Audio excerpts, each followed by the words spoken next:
Right, so is your Honda Grom vibrating its absolute nuts off, or should I say your nuts off? Because lately my Honda Grom has started acting weird. I don't know what the actual cause of it is, but I thought there's not much information on it, and I thought if I can do a little video on it and you lot can actually interact down below in the comments, we might actually be able to fix it, because I believe this is a real common problem. And some people are like, oh, don't worry about it, it's normal because it is a single cylinder 4-stroke. But I'm not having it because it's actually getting really disturbing. So let me kind of go over what I've potentially done to the bike to potentially cause this vibration, or is this what it is? So here is my 2019 Honda Grom. It's in pretty good condition, but I do ride it. I ride it in the rain, I ride it in the snow. Like, I am an all-weather motorcyclist. Like, I ride to work in the winter and there's like no bikes bar mine.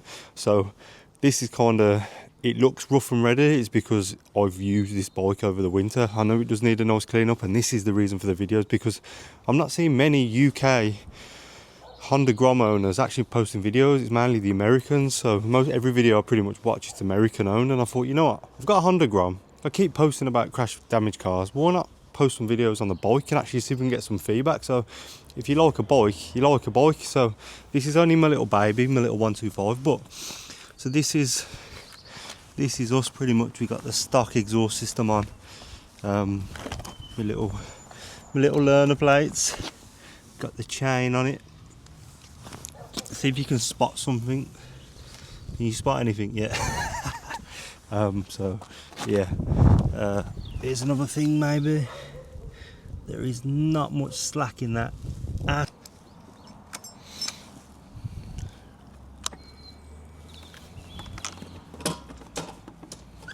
Well, let's fire up.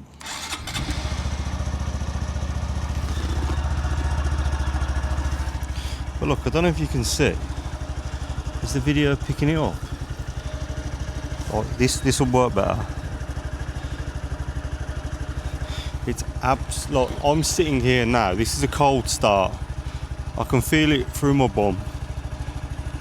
I can feel it through the pedals, and it's just like the whole. I don't think it's picking it up. How bad it vibrates! It is absolutely good. Look, there you go. Let me go through from the start. So I noticed, I bought this quad lock thing, which cost quite a lot of money, and I don't know if you can see this here. This is where the cable goes. I noticed over winter.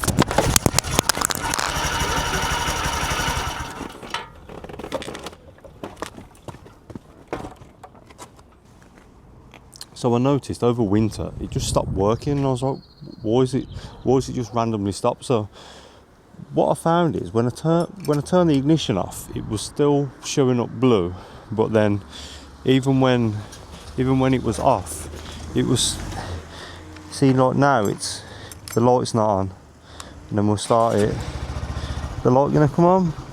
See, the light hasn't come on. So my thought was, if it's electrical and the faster I'm getting, the more vibration I'm getting, and it's obviously it's fuel injected, so if the battery's not working properly, could that be why it's the idling's funny? Do you know what I mean? Like, I don't know, I'm having issues with regarding my charger coming on and off, and then I'm getting issues with the vibration. So have I got an engine issue here, or have I got a battery issue? Like, so I'm kind of going through the motions and trying to work out what's potentially causing and giving me the fault. So I think first things first, a battery got to get on order. So get a nice battery for the bike, mate. I think I've done like 5,000 miles on it in a year, like been riding it, and I think it needs some TLC now. So we're going to go through it and we're going to try and work out what is going on, because there you go, the charger's not come on. Like, there you go. So I need to kind of work out whether the charger's not working, and then when I rev it, when I get to about 4,000 RPM,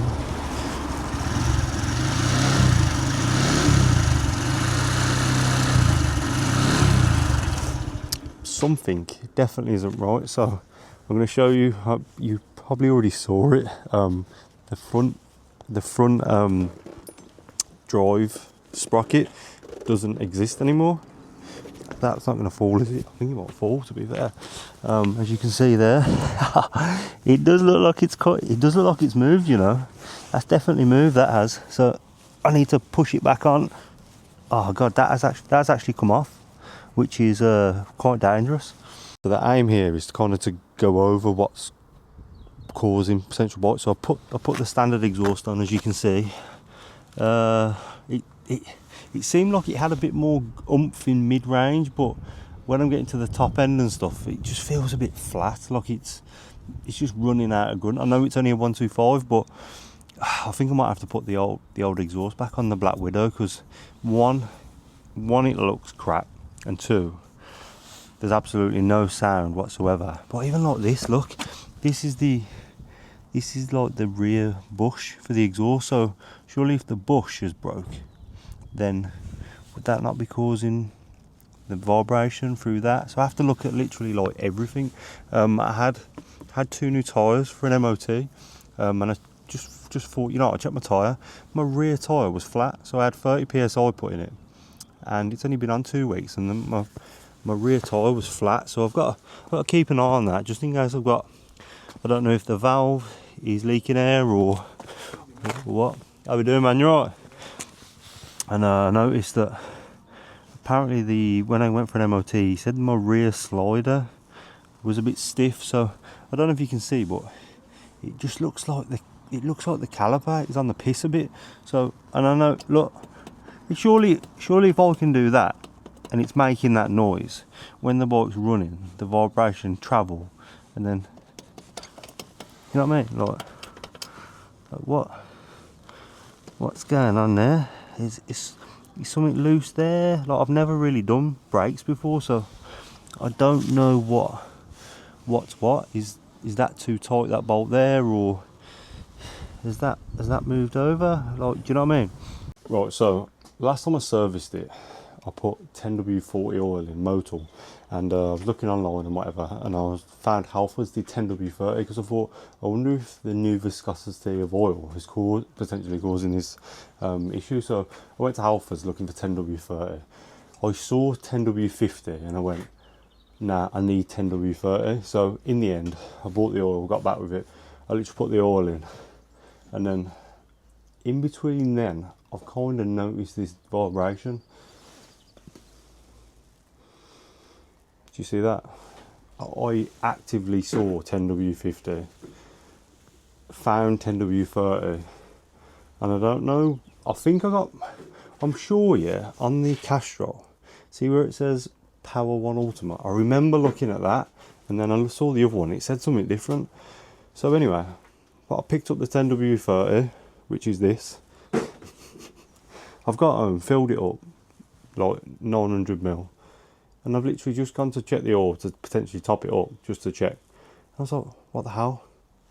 Why the hell have I picked up 10W50? So I've got to eliminate that. So I've ordered, even though I already serviced it a month ago, I've ordered a new set of oil spark plugs. Even though I've actually just got a new spark plug anyway, I've upgraded to an Iridium one.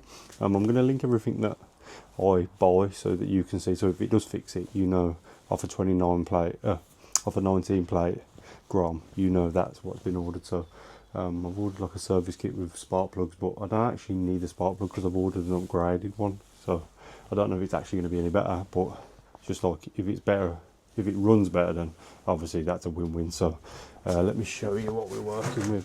So what I have got here is I've got a new Iridium spark plug, and then I've got a new one of these, because I did actually buy one the other week. I bought this one, but as you can see, the hole's massive. The hole's way bigger, so this wouldn't actually fit on the bike. So got a new one.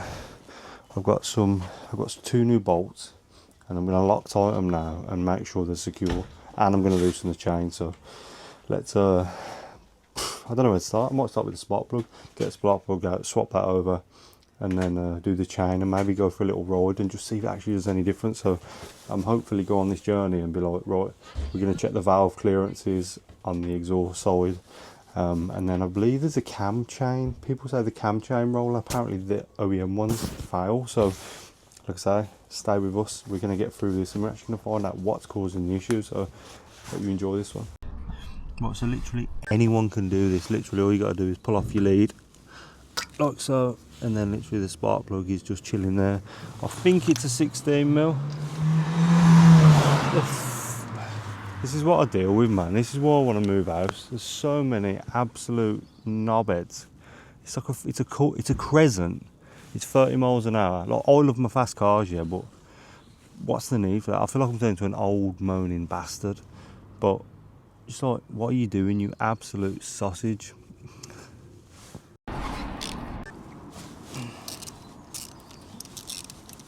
So this shouldn't be too bad, to be honest, because it's only been in about...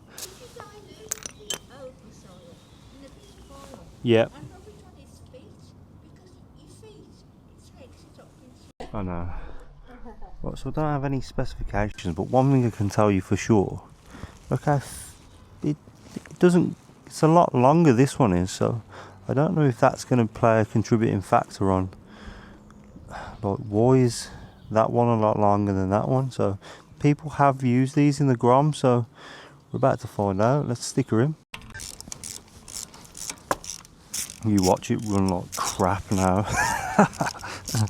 The only reason I thought about the battery, because I remember seeing that and I thought fuel inject, if the battery's not running properly, then could that be causing the issue? So I've ordered a battery. It's only 35 quid, so it's not like a big expensive one like a car. So yeah, right, I'm going to tighten this up now, put the lead on, and then see if she fires up. Right, then wish us luck. So it's in neutral.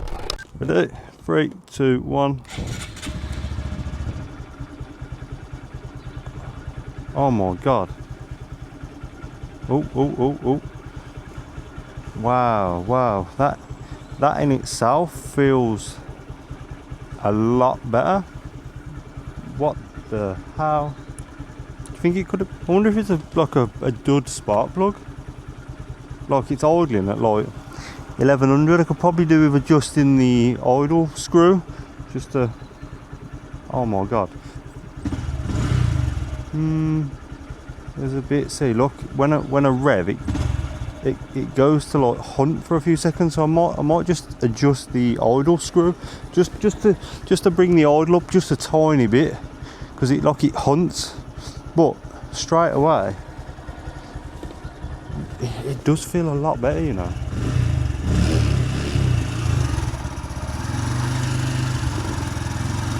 I'm still getting that noise though. I'm still getting that noise like at 4,000 RPM where it sounds like something's dying. What we're going to do next, we are going to pop the chain back on properly and actually get this to screw in, because yo, this falls off. If this comes off here, it's either going to lock the wheel up or it's going to not give me a very good day. So safety first and all that. Let's get this bad boy off and let's get it on.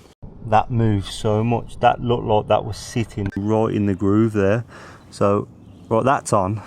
Then what I'm going to do, I'm just going to put this on, and then we're going to do the tension on the chain, just so I know the chain's sweet. A lot of you are probably already thinking this in your head, wow, that chain needs a clean and that. So I'm going to order some chain lube and chain clean, and just get back on top with this bike. I want to do rear pads, front pads, discs. Just give it a refresh, you know what I mean? Like, I've been working on cars that every part costs thousands of pounds or hundreds of pounds, and I'm just like, just do silly little things like replace these. Look at the movement in that. Like, any vibration, look, any vibration like that is just gonna rattle through me. Do you know what I mean? Like, so it could be something silly like that, or it could be something in the engine. But we need to find out. You know what I mean? Right. So it hasn't been used in that long. Just gonna bang some on it.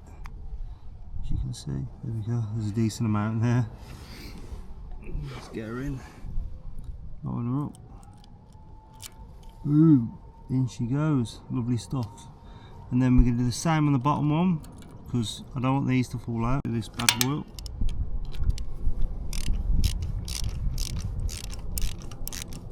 Grom owners are out there. Is there anything that I can get that replaces this?